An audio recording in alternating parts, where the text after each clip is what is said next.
today's all going to be about some of the things that I noticed from the tournament at the weekends. I managed to get down for a few hours on Friday and watch some matches.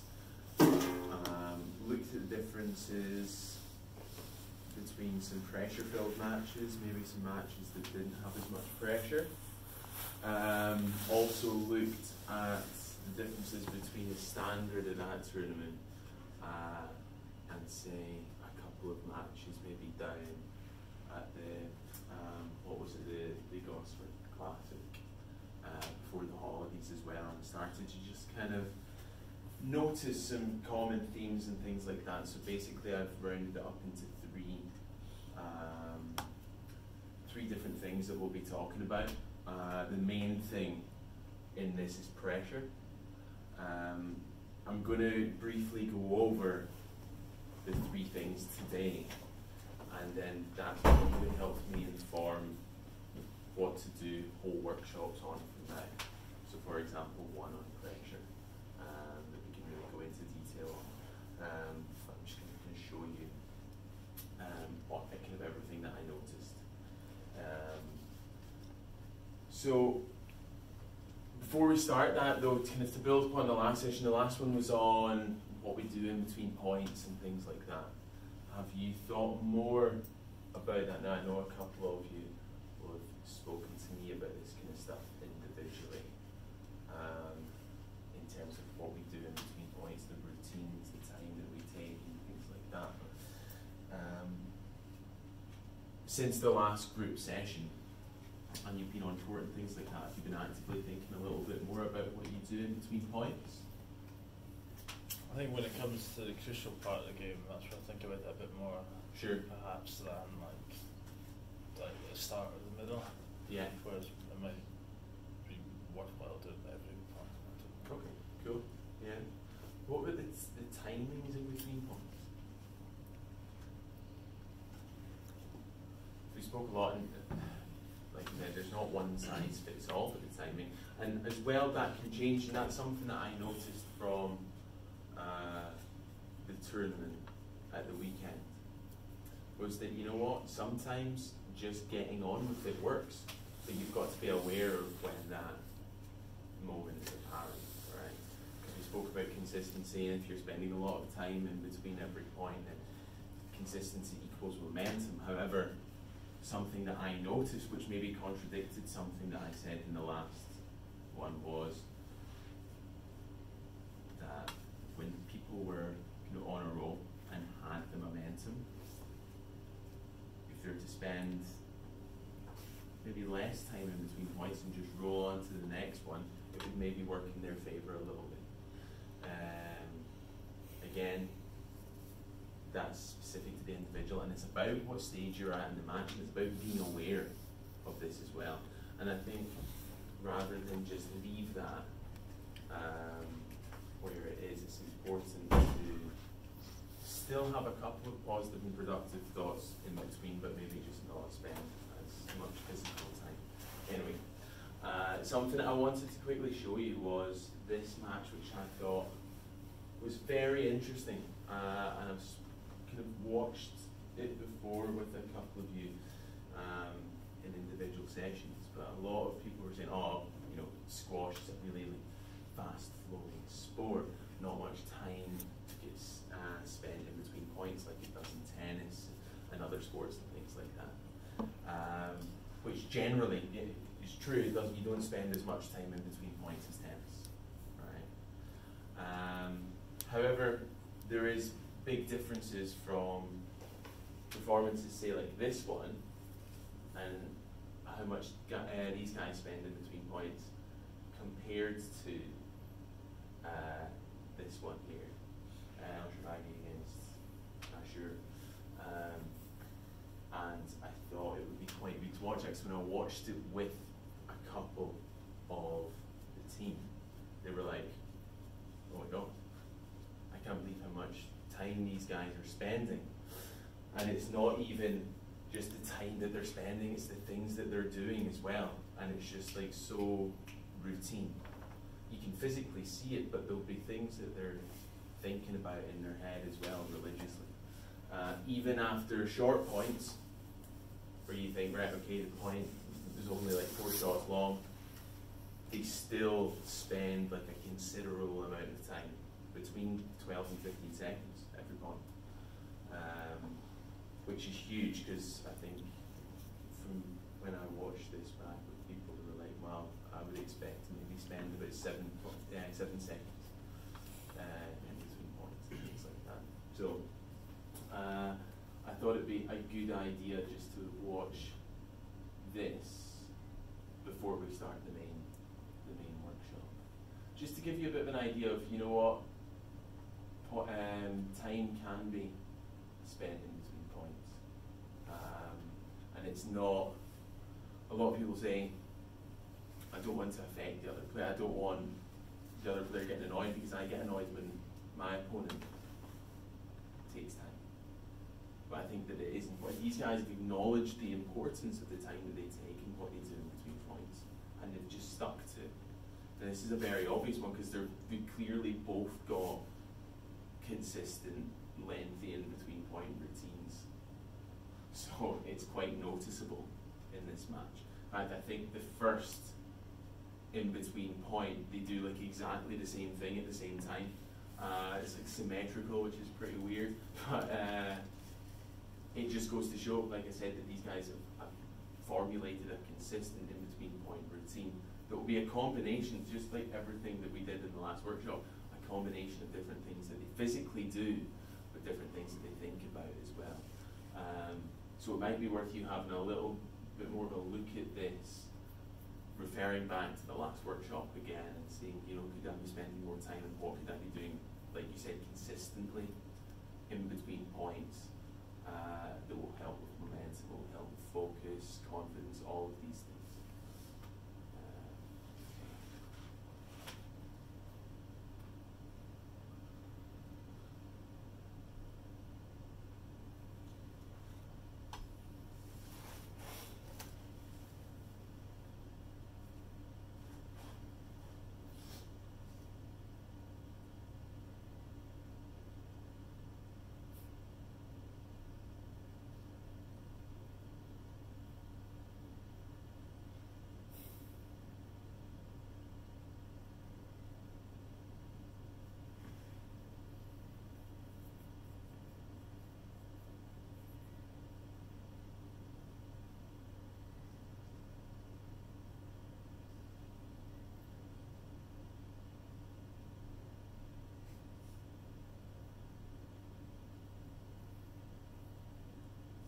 He's actually ready to serve at this point.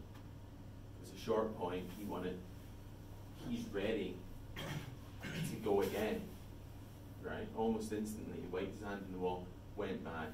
I guess maybe one of the reasons could be that he wants to just keep it flowing. He won the last point, it was a short one, let's get on to the next. However, right, at the other side, he's going to the back wall, he's not succumbing to maybe his opponent looking ready, which a lot of people in different sport, not just squash, but a few of you guys have said it as well, is you don't like when you want to take more time but your opponent's about to serve. But I think that this is a good example of, you know what, you have a bit of control as well. It's not your opponent's completely dictating the time in between points. So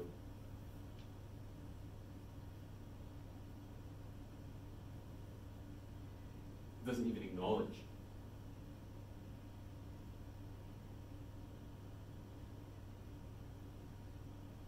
So I mean, I think that was about 12, 13 seconds in total. Again, another short point.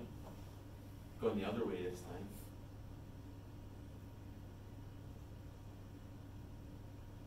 Again, the opponent's ready, he's going back up to the back wall.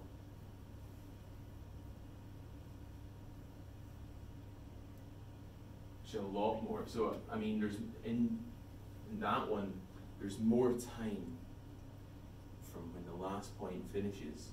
So he steps in the service box. But as well, when he's in the service box, there's another 4 seconds there, him bouncing, him focusing, potentially on, I'm guessing, visualising where the serve wants to go or what he's going to be doing, tactics for the next point and things like that. Whilst what I saw a lot of at the tournament was just, you know, unless it's a really long rally, picking up the ball, walking over to serve box, vast majority of the time not even looking. Which, don't get me wrong, I'm not a squash player. I've played squash, but I would always look. But a lot of people were just getting the ball, going back over and bang. And it was so quick, like a quarter of the time there. And the last session was the importance of that. So if you get a chance, maybe have a bit more of a watch of this and figure out, wait, what would work best for me? Am I spending enough time? Am I doing the right things? And am I keeping it consistent, like you said as well? What thoughts on that? Anyone got any thoughts on it? I didn't really realise how long we did take.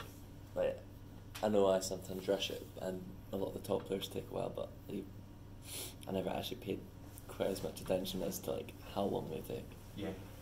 And likewise with Ashur, when Shiragi was ready to serve, they didn't care. Like if someone's ready to serve, I'll usually just think, oh shit, I need to return the serve. But like you said, he didn't care.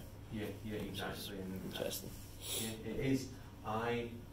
When I watched this match for the first time, I was like, okay, there are in between point routines, because when I first started working with you guys and I was watching matches, I was going, I thought like a big part of my work here was going to be things to do in between points, but maybe that's not going to be possible because hardly anyone was spending any time in between points.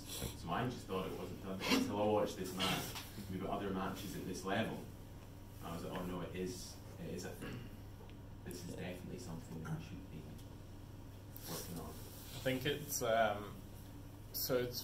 it becomes more evident when both players are wary of their opponent, because a lot of matches, if you are pretty comfortable or if you know that you're gonna beat someone, like which there are quite a few matches that you play like that, you kind of just want them to get off the court as quickly as possible, so like you don't necessarily need to think about it as much as they are. But this, like literally every point matters in this match. These are probably the two of the best players that there's ever been playing against each other, and they always know that they have a massive battle with each other, so therefore they're completely attuned into the match right from the very beginning, and they know how a bad serve will then really affect the rest of the rally, or not returning the serve properly will affect the rest of the rally.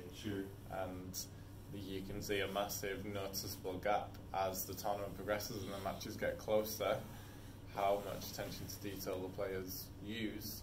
And I think it kind of gets masked a little bit at the beginning, because when you first see the top players, they're just like, all right, okay, get me off this call, right, I'm just going to go through you as quickly as possible. And they don't need to have that much attention to detail and maybe go through these things. And I think it's like, we had a conversation about it. It's not necessarily, you don't have to do these things every single time, but it's something that it's a good habit to get into, and then when it's really crucial, then you have that to fall back on. Yeah, you have that too. Because, well, yeah, you're right. And something that I saw was when I watched Alan's match on the Friday midday. It was a less pressure-filled match, and he wasn't spending that long in between points. He was just getting on with it, like you said, to conserve energy, not spending as much time in the court, so we could save that for later. Now, I watched his match against Greg on the live stream later that day, and he was spending so much more time, and there was a clear difference. And again, that will have been because there was more pressure. Now, I think there's certainly arguments for getting on with the match as quickly as possible to get off the court and things like that. But again, like Paul said, it's building habits and getting used to it as well. And I would arguably say that if you are one to feel pressure in big situations, then doing the same thing all the time helps. Right? If you're thinking about the same things or got the same structure of thoughts and you're doing the same things in between points against 600 in the world, right, where there's no pressure, right, then when it comes to that important match where you're up against number 13 in the world, you'll be used to that. When you're doing the same things, you're more used to those thoughts and behaviours that you do in between points, meaning that you won't feel the pressure as much, you'll feel more comfortable because you're used to it as well. So it's maybe something to think about that, you know, if you are someone that maybe chokes under pressure, or someone that doesn't like pressure, doesn't respond to pressure that well, it might be because you're doing things differently when there is pressure. It might be because you're spending more time in a match with a lot of pressure. But if you were to keep that consistent throughout, maybe the pressure wouldn't be as large, if that makes sense. Anyway, we'll get on to the main event.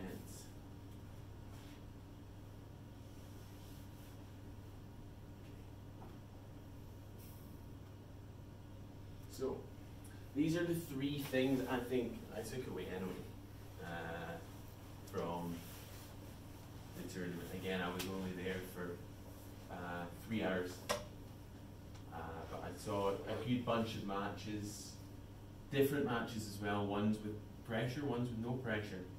And these were the three things that jumped out the most to me. You guys will have seen completely different things as well. But from a psychological perspective, I was really interested in these three. So the decisions that officials make, and I guess response to that. Body language in general, and then pressure. So the difference between matches with no pressure, there's a difference between matches with pressure. So before we start, if you want to take one of these and pass them around. Does anyone get pens, or do you want them passed around as well? Yeah.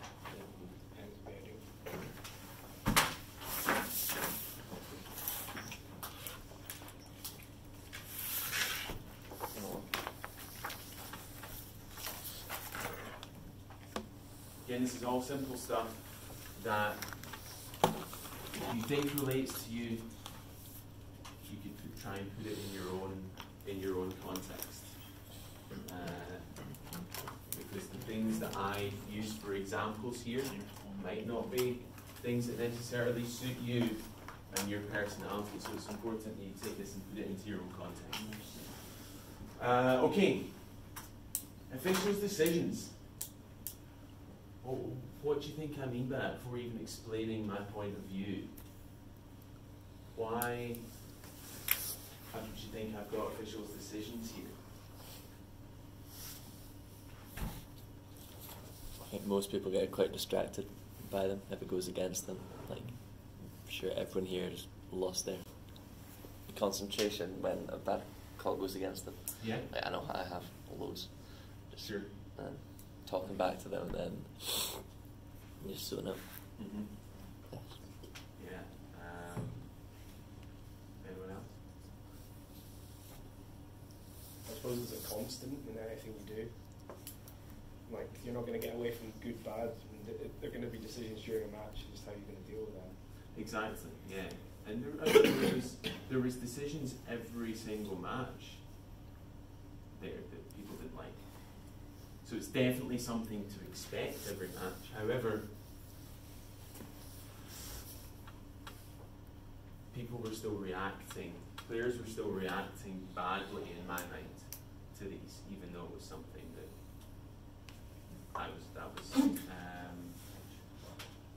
that was something that I noticed was there every match, meaning that they I'm sure will have been aware that it happens quite often as well. However, there was no sort of moving on from it effectively.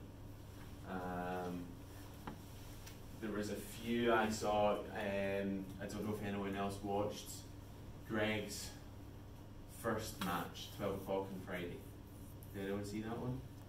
It was the first game, right? And it was against, well, would you agree, someone that you would comfortably beat, right? And it was tight in the first game, or the first half of the first game anyway. Sure. Yeah. It was pretty tight. But it didn't need to be as tight, and I think that Greg was keeping the officials' decisions in his mind, because there was about 3 or 4 early on within the first, I don't know, 8 points or something like that. There was at least 3 or 4 decisions that went against him. And right from the first one, right, okay, maybe understandably if it was like the fourth time, a bit of frustration, but right from the first one, because it was like 2-2 or something, I can't remember exactly when they scored. Right from the first one, it was kind of like body language dipped, shaking his head, and then right back into the next point, and you could just tell that in between that point there was no constructive thoughts. There was just the thoughts of, that is frustrating, or whatever was happening in relation to a call that was against what he believed. And yeah, like I said, no constructive thoughts, and just going into the next point with that still in mind. And that happened a good few times, and the first game was a lot tighter than it needs to be. As it went on, as the match went on, second game and third, there was a little bit more of a gap between them. But I thought that first one was really interesting. And this happened through all the matches that I watched. There was at least one for reaction which led to the next point not being. And I'm not saying that you need to change that frustration for focus. You know, you can use that frustration if you want, but if you just keep on focusing on or dwelling on that decision, that's not what you want to do. It's not ideal. I don't know, can anyone else relate to that? You said that, James, you said that you have experienced frustration after annoying decisions. Yeah. Yeah. So I guess everyone else is the same. And it can, I think without us even realising it, can affect what we do in subsequent points. Whether that's rushing into it and the serve not being quite as good, or the return not being quite as good, or just not having that clarity of tactics and game plan going into the next as well. I think, like, even if you react to it well, you've also got to bear, like, so there's a few times I was playing and my opponent got into like big discussions with the ref, and that can be quite distracting. Yeah. So it's trying to, stay focused while that's happening. So I'll just try and like hit the ball to myself, sort of thing. But it's yeah. So it's not just like it's not just you and how you react to it. It's how your opponent does. Yeah. I think. Exactly. Yeah, the time that they take. Yeah. That can be really distracting for you if you're not really doing anything. Yeah, or if it's like a big point and maybe they're getting tired or something, and you want to press on, and then they're just chatting away. Yeah. Sort of thing. It can be a bit frustrating. Sure. And correct me if I'm wrong. Can the officials not going to change their minds? No. It's done. When the decision's made, it's made. Right. So even if your opponent's arguing or whatever, even you're kind of calling it debating, it's important you just acknowledge, right? There's nothing that can be done. So actually, what's the point in this interaction?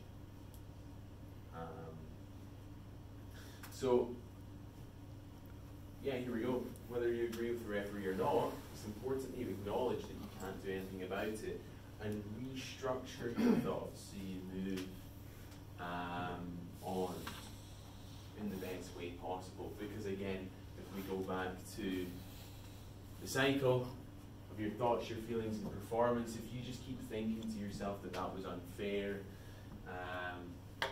if you're maybe calling your opponent a cheat, or I don't know. If you're saying all of these things to yourself, you're just going to end up feeling frustrated. You're going to end up feeling annoyed. You could end up feeling helpless, especially if it was a bad call, if it was an actual bad call, and it's gone against you. You could feel cheated out of it. You could be helpless because of that. And again, that will just affect performance, whether it's rushing into the next point, whether it's not clearly executing your game plan and things like that. You're more likely to not perform. So it is important that you do move on in the best way possible when that's not really what I saw at the tournament.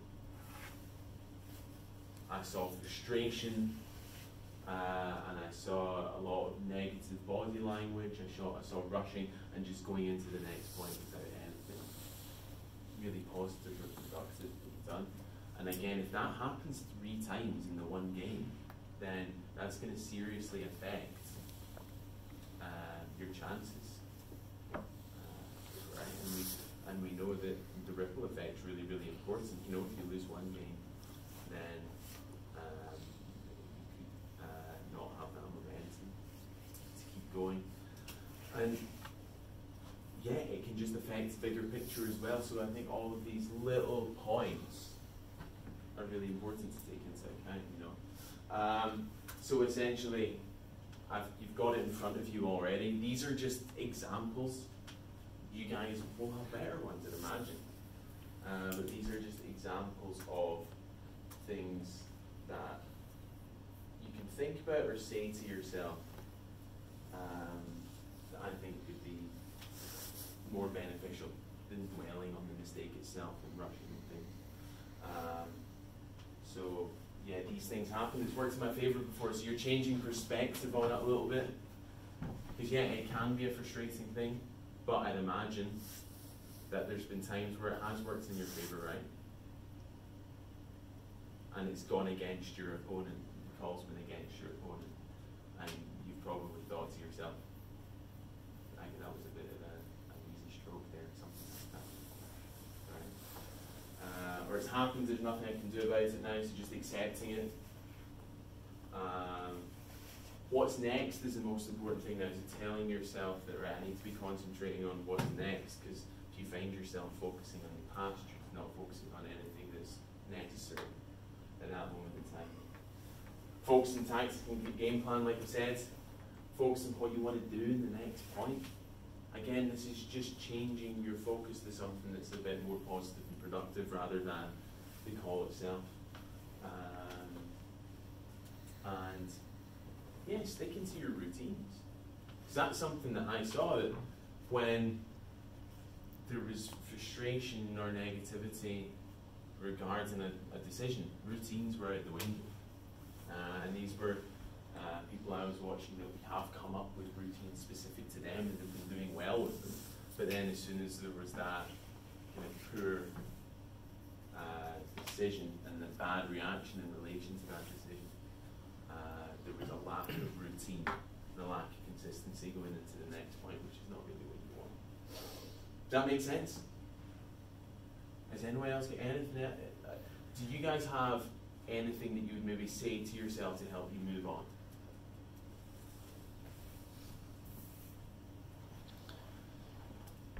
What have you said before?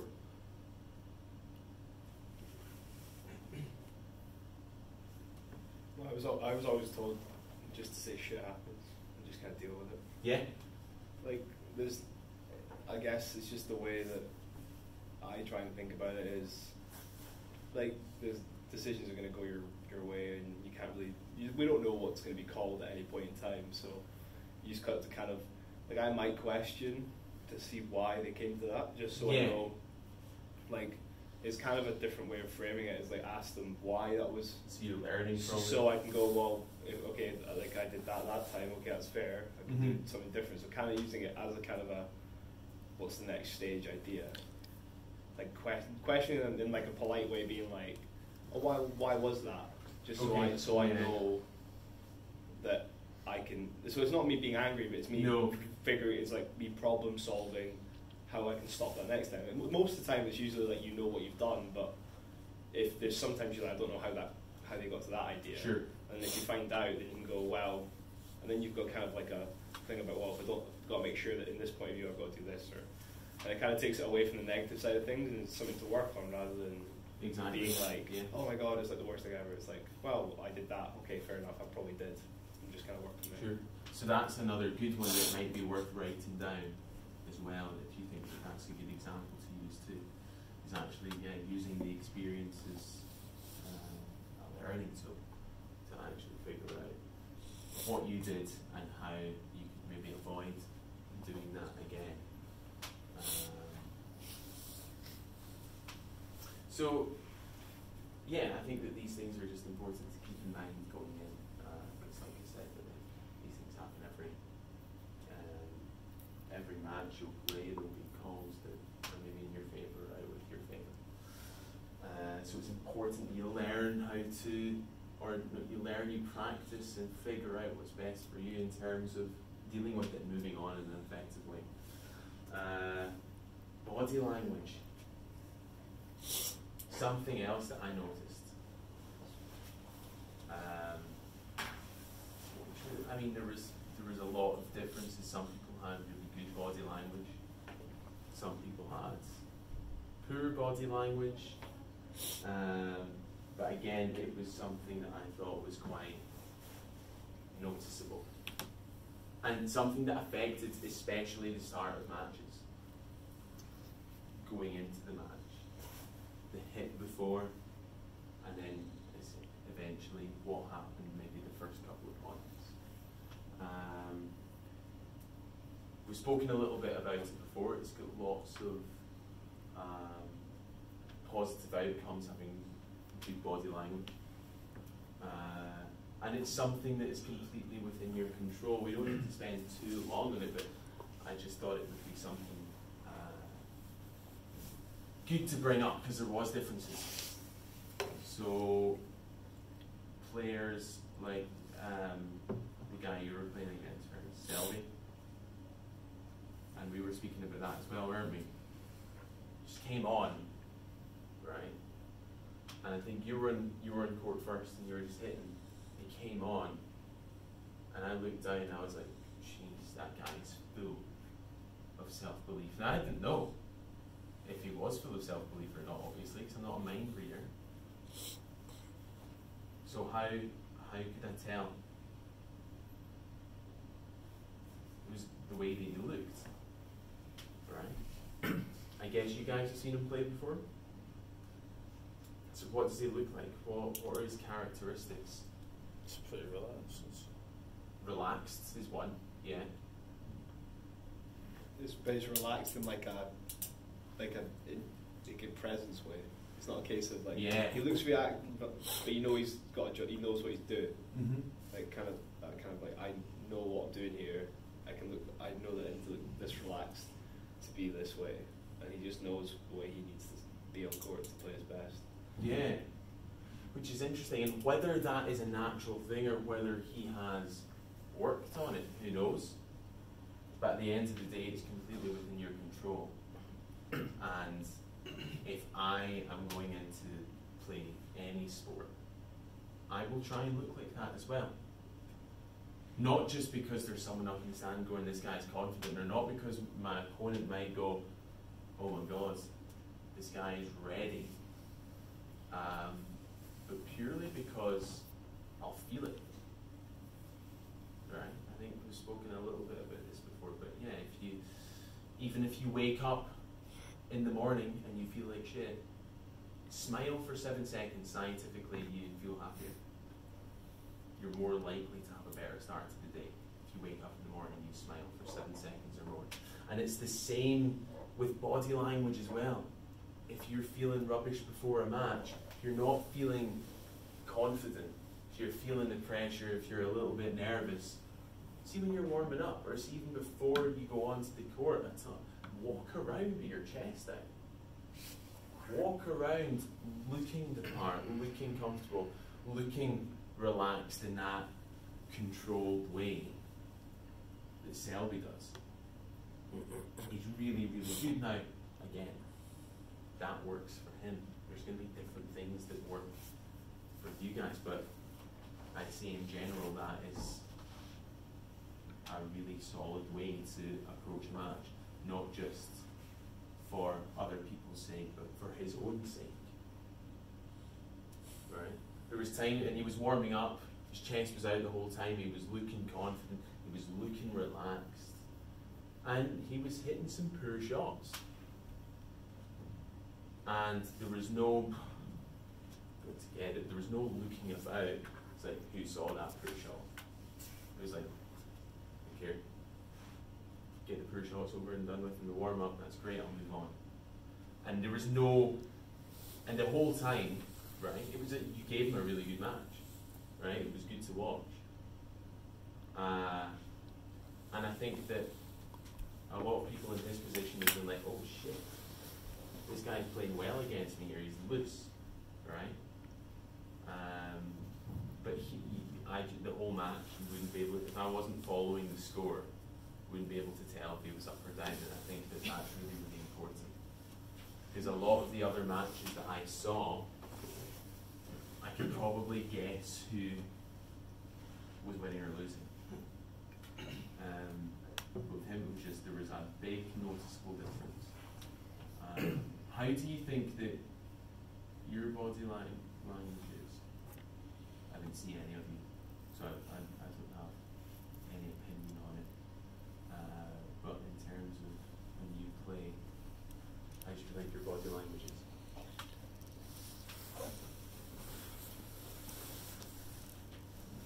There's definitely times even if I'm just playing in my like social football league on a Thursday night, there's times where I catch myself and I'm like, Jesus, like if I've just made a mistake, or if I'm getting tired, or yeah, if I make a mistake and one of my teammates shouts at me or something like that, I'll catch myself being like, no, that's silly, right? Again, that's not an important thing. It's a social league. It's for fun, right? But at the end of the day, I still want to be feeling good, because if I'm feeling good, I'm going to play better. If I play better, I'm going to enjoy myself more. Have I identified that? So I always catch myself when I've got that negative body language and pick it up. And what I found just works best for me is shoulders back and chest out, and everything else follows. Shoulders back, chest out. Your head's very, very difficult. We look kind of weird if your head was down like that. Right? So I always just say to myself, right, shoulders back and chest out. And it's the simplest way to change the way that you look. Also, the amount that you grow, right? I think like normally if I'm standing like this, I'm probably 6'2". And you just go up to 6'3", like that. Right? And that can have big effects, not just in your Tinder profile, but in the match as well, right? When you feel taller, you feel more of a presence. When you feel more of a presence, you feel more comfortable, relaxed, and confident. And the positive thing as well is that your opponent may take it in a negative way. Your opponent might go, oh, he looks confident, looks in control. I certainly know that before I knew all of this stuff, if I were to play squash, if I were at the same standard as you guys and I were to go against Selby, if I didn't know any of this stuff, I'd be like, oh my God, he is a force. I would just be like, wow. Because that's exactly what I did when I played badminton competitively. I would look at my opponent and judge before in the warm-up. I'd be like, he looks Jesus. It's a really good point here, because when you can see, and we've watched some of the matches back, and when we've been playing against better players, like they just look a giant on the court in comparison to us. Like for you, Rory, like there's no one on the tour really couple of people, but you're one of the biggest squash players out there, so you should look like the giant on the court every time you're there. But if you watch some of the matches back that you've lost, then you wouldn't realise that you've got the height that you've got, and you wouldn't realise that you're miles bigger than your opponent, would you? And like it does, like it's noticeable, and you tend to find it with the English players. Like they go on and they're just like look like they're 10 feet tall because they've got that bit of English arrogance as well. But it's just that like no one's gonna beat me, and they just have this presence, and it's really evident to see pretty much with all the top players that they just go on there and ooze confidence effortlessly. Yeah. And it's interesting because it would be interesting to find out. I wish that you could read minds, because generally, like Paul said, you go down to England, no matter what sport it is, they're just that little bit more confident. They look the part more. And I wonder is that something that they're doing intentionally, or is that just natural? Either way, it's great. But also, body language is something that you are in complete control of, so you can do that as well. You know? So just something else to think about there. Right from the start though, right going on. Right? I was watching a lot of people and they were just going on kind of like, right, okay. And they kind of looked pumped up, but they were just a little bit flat. And then I saw Selby come on, and I was like, oh, that's good. So it might even be worth having a look online at maybe him playing, or there's lots and lots of videos on body language and its benefits, and it might even be worth having a bit of a longer workshop on that in the future, because it's so important. I love that 7 seconds of smiling in the morning. You guys probably don't smile for 7 seconds all day long. True, and when I found that out, it helped me get out of bed a lot easier. I try for 7 seconds in the morning. Honestly, like when, for the alarm went to 6:45 this morning, and I was like, oh my god, it's so dark, I'm so warm, and it's so cold outside. And it was just that all of these negative thoughts were happening, that were just making me feel demotivated to get out of bed, etc., etc. And that's something that I do. Reframe the negative thought, and I smile for 7 seconds, because if I'm happier, then I'm more likely going to be able to get out of bed. It's true. And yeah, I mean, I use it all the time in different situations, not just in sport, just in life in general. It's a shitty day. Smile. It's the easiest thing to do. You've already learned how to reframe negative thoughts into positive ones, which hopefully you're still doing consistently. I'm liking that you're smiling right now. Great. So, How do you feel? I feel brilliant.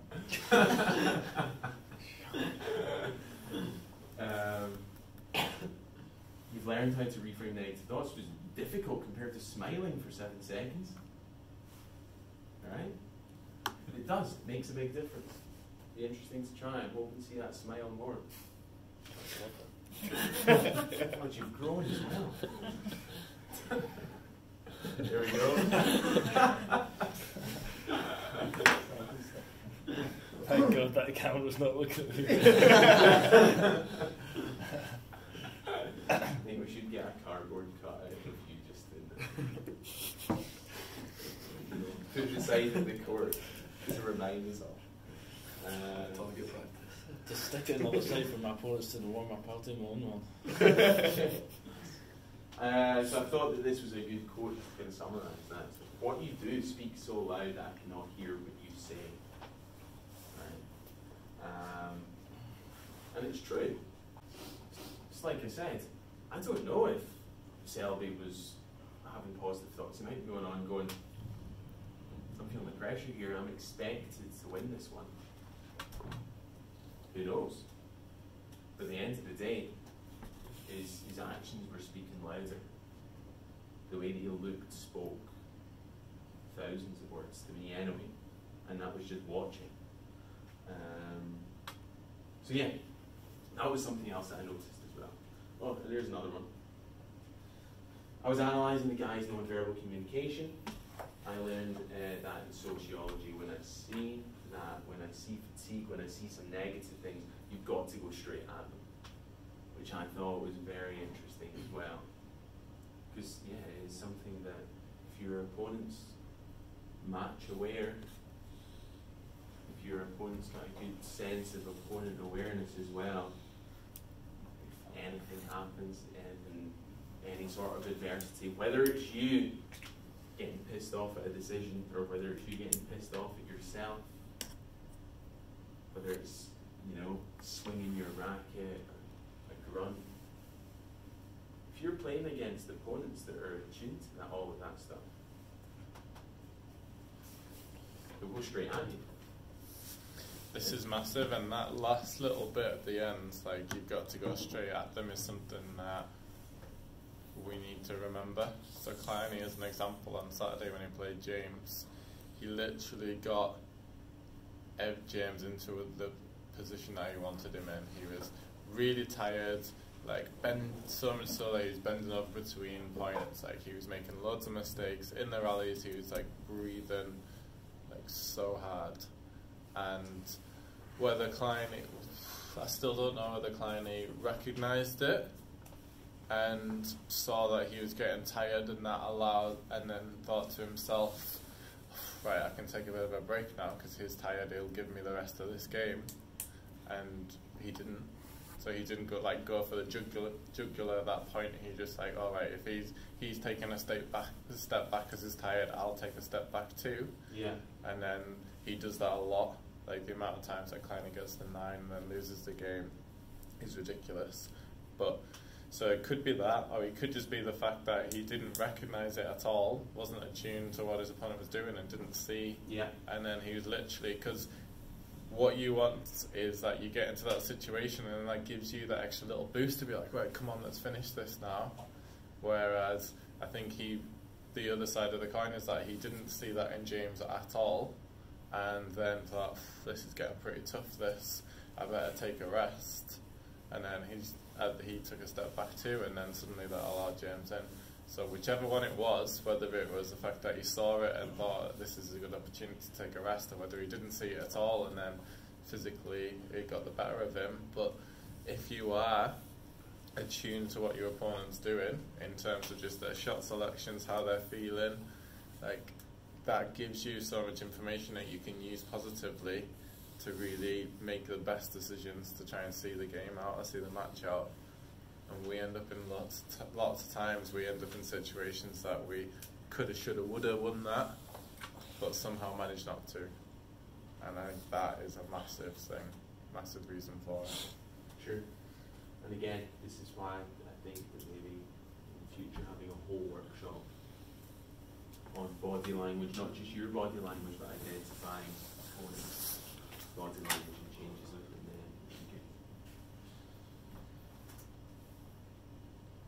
And lastly, yeah, most importantly, body language affects the way that you feel. And we all know that if you're feeling better, if you've got more positive feelings, you're going to perform better. It's as simple as that. And lastly, pressure. And like I said, there was matches I saw that there was a lot of pressure, I guess, with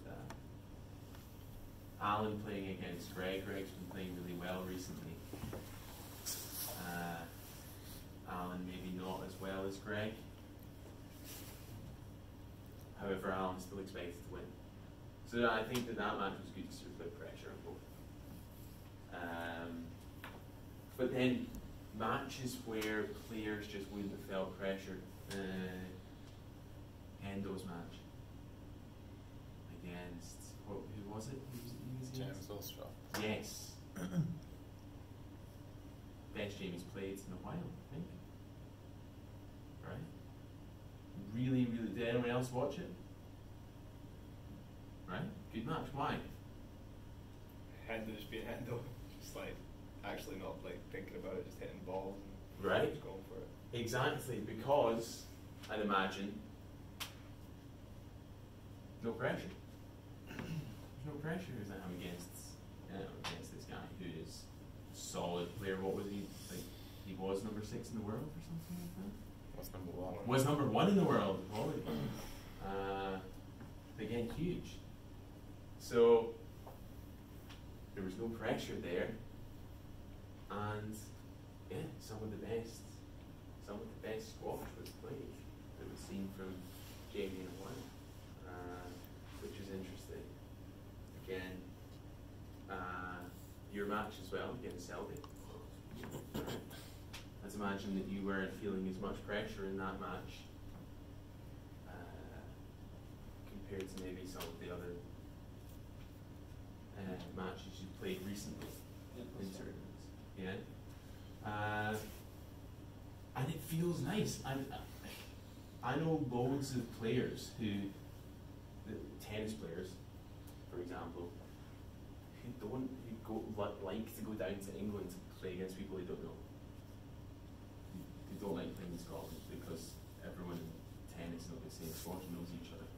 They don't like playing against players that they know because of expectations, because of pressure and things like that. But it's not. Pressure's not really a real thing, is it? Is it?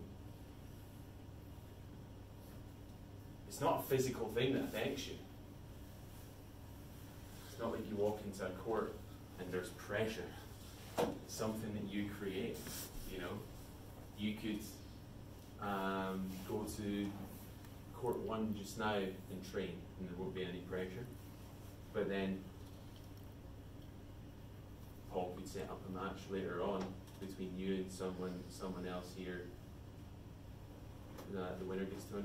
Suddenly, that court in court 1 is pressure filled. But the only thing that changes is the way you think about the situation. And that's what I want to do the last bit of this workshop on. So,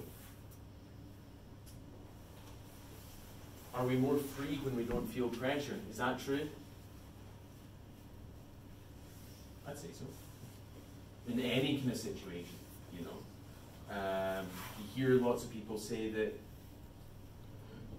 if they're going for a job interview, if you're going for a job and they get an interview, or a university and they get an interview or something like that, especially university, you have different options. So say you get an interview for your 3rd choice of university. You probably go in and do better than the interview for your 1st choice, because it's your 1st choice and it means more, right? Just like if you're playing against someone who's super great and you know that there's no expectation of you, etc., you end up playing more to your game. You end up hitting shots that you've been working on, and you don't compromise anything because of the pressure, right? So we experience pressure when we don't believe we have the ability to cope with the demands of the situation generally. And it's not necessarily all to do with the lack of belief in our ability to cope with the demands of the situation, but more so that you know that you've got the ability, but you know that that ability is dependent on what happens on the day as well. So if the pressure's on, if you're expected to win, for example, if you're expected to win and everyone's expectations is on you, you know that you can do it. You've done it before. You've beaten better players, etc., etc. But you know that the pressure's on you, and you know that you have the ability, but you also know that there could be a chance. There could be a small chance that the ability might not be there on the day. So the pressure builds, and more likely we're able to achieve the outcome that we want, right? And that is because it depends on our ability on the day, right? So if I don't know, number 300 in the world playing against number 1 in the world. Number 300 in the world can have the best squash, play the best squash of their life and still lose. Right? Meaning that there is not as much pressure there to perform to their ability.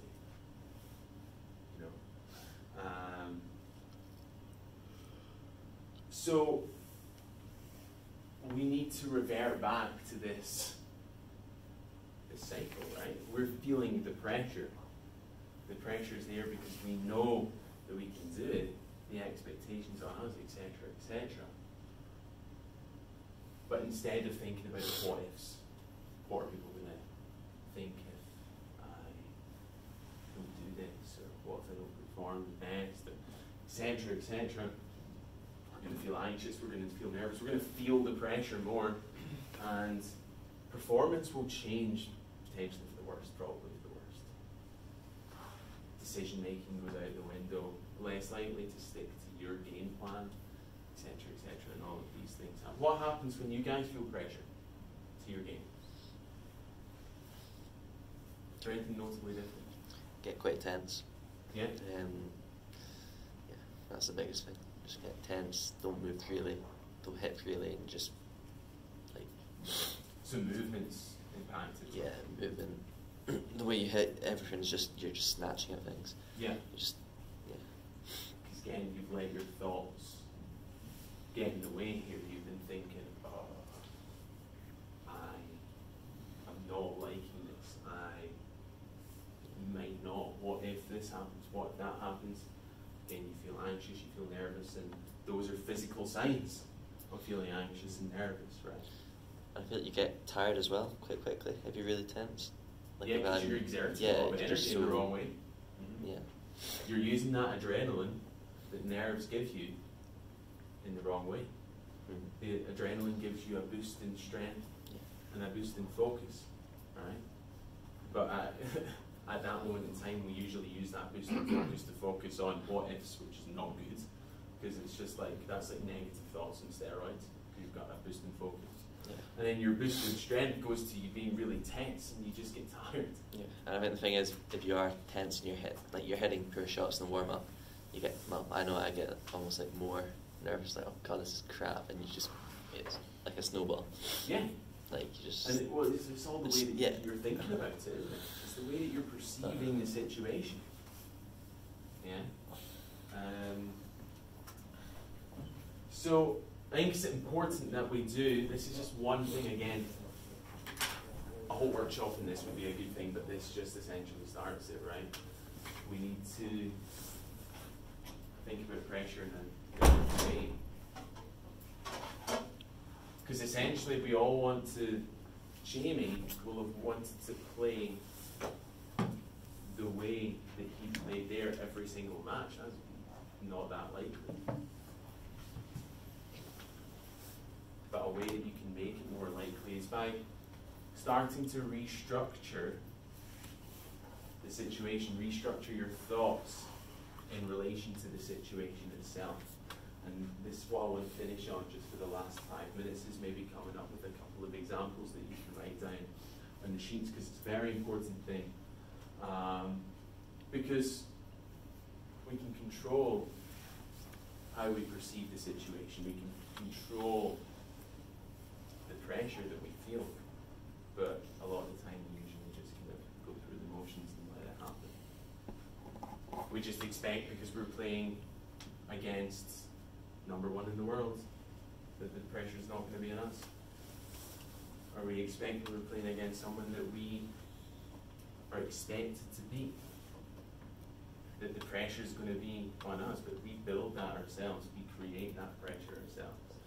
So it's a really simple task to kind of get the ball rolling with this, but again, there's going to be a whole other workshop on dealing with pressure, things like that. And a really simple way of doing this is just noting down, maybe why don't we note down 3 or 4 different areas